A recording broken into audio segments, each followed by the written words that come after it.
अनेक वादविवादांनी आणि चर्चांनी भरलेली the Kerala story 2 goes beyond ही अत्यंत अपेक्षित फिल्म अखेर प्रेक्षकांच्या भेटीला येण्याच्या मार्गावर उभी राहिली आहे.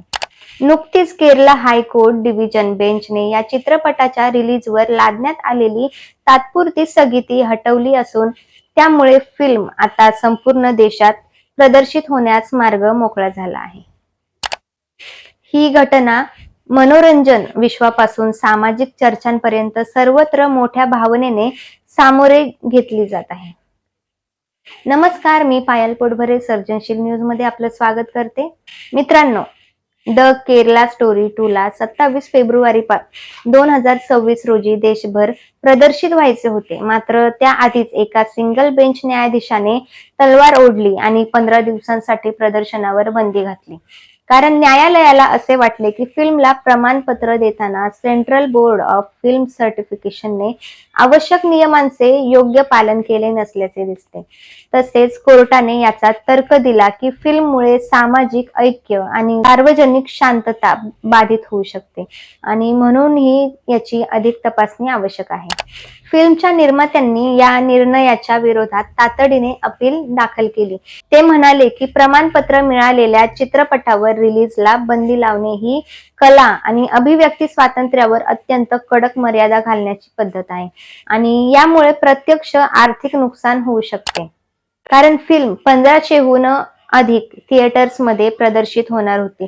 या अपीलवर न्यायालयाने विशेष बैठकीत बाजू ऐकली आणि डिव्हिजन बेंचने शेवटी यापूर्वीच्या तात्पुरत्या स्थगितीचा आदेश रद्द केला.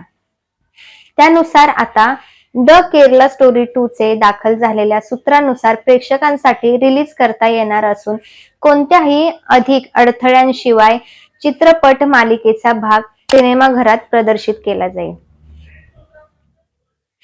फिल्मच्या निर्मात्यांनी हा निर्णय स्वागतार्ह असल्याचे सांगितले आहे आणि वरिष्ठ कलाकार, प्रेक्षक आणि फिल्म इंडस्ट्रीमधील अनेकांनी या न्यायालयीन निकालाची प्रशंसा केली आहे. उम्मीद करता हूं कि केरलवासी, जितने भी केरल के लोग जिनको हमारे शीर्षक से ऐसी एक गलतफहमी हुई है कि हम केरल को बदनाम करना चाहते हैं या उनके लोगों को बदनाम करना चाहते हैं, मैं उन्हें विश्वास दिलाता हूं पिक्चर आप देखेंगे तो आपको रियलाइज़ होगा कि हम केरल को बिल्कुल भी नेगेटिव लाइट में नहीं दिखा रहे.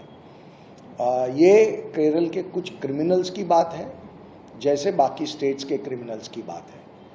तो ये क्लैरिफिकेशन बहुत ज़रूरी था.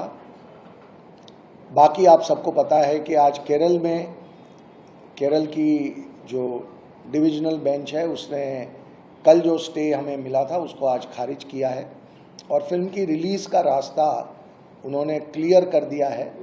फिल्म अब शोज़ हमारे ऑलरेडी खुलना शुरू हो चुके हैं. तो लोगों से आग्रह है कि एक बहुत कड़ी मेहनत से बनी हुई एक सच्ची फिल्म है और हमारी फिल्म की सच्चाई का सबसे बड़ा प्रमाण मुझे ये लगता है कि केरल की कोर्ट ने स्टे ऑर्डर को वेकेट किया है.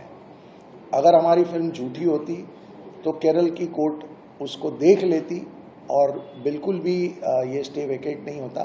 तो मैं केरल की कोर्ट का माननीय जस्टिस, ऑनरेबल जस्टिस का बहुत तहे दिल से शुक्रगुजार हूं, मेरी और मेरी पूरी टीम की ओर से. आता चित्रपटाच्या तिकिटांची आगाऊ बुकिंग सुरू झाली आहे आणि प्रेक्षक उत्सुकतेने याची प्रदर्शने पाहण्यासाठी तयार आहेत. द केरला स्टोरी 2 च्या रिलीज वरून सुरू झालेला हा कायदेशीर टक्कर संघर्ष आता एका निर्णायक वळणावर पोहोचला आहे. कोर्टाने दृश्य प्रकाशात न्याय आणि अभिव्यक्ती स्वातंत्र्याचे तत्व समोर ठेवले आहेत आणि प्रेक्षकांना हे चित्रपट पाहण्याची संधी दिली आहे. आता फिल्मच्या कथानकामुळे होणाऱ्या चर्चांपेक्षा पुढे ते कसे स्वीकारले जाते, लोकांना त्यातून काय संदेश मिळतो आणि मनोरंजन व सामाजिक बंधांमधील संतुलन कसे राखले जाईल, हे पुढील काळात स्पष्ट होणार आहे. तुम्हाला हा व्हिडिओ कसा वाटला आम्हाला कमेंटमध्ये नक्की सांगा आणि चॅनलला सबस्क्राईब करा. धन्यवाद. सर्जनशील न्यूज.